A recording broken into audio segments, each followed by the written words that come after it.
അല്ല, ചെടിയുടെ വളർച്ച കുറയുകയോ മരത്തിന്റെ വളർച്ച കുറയുകയോ അതിന്റെ കാതൽ കുറയുകയോ അല്ല. പകരം എന്ത് ചെയ്യുകയാണ്?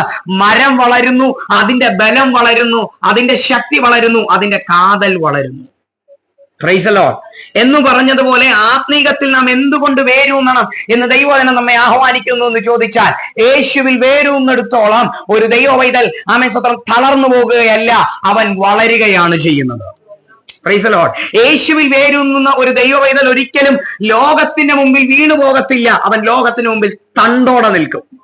കാരണം അവന്റെ വേര് ഉറച്ചിരിക്കുന്നത് ലോകത്തിന്റെ ഒരു സോഴ്സിലുമല്ല, ലോകത്തിന്റെ ഒരു സ്രോതസ്സുകളിലുമല്ല. അവന്റെ സോഴ്സ് കർത്താവാണ്. Praise the Lord. നമ്മുടെ ആമേൻ സ്തോത്രം ഊർജത്തിന്റെ ഉറവിടം എവിടെ നിന്നാണെന്ന് ഇന്ന് നാം പരിശോധിക്കേണ്ടത് അത്യാവശ്യമാണ്. Praise the Lord. നാം പലപ്പോഴും ചിന്തിക്കുന്നുണ്ട്, കർത്താവേ എന്റെ ജീവിതത്തിൽ എന്തുകൊണ്ട് പ്രശ്നങ്ങൾ വരുന്നു, കർത്താവേ എന്റെ ജീവിതത്തിൽ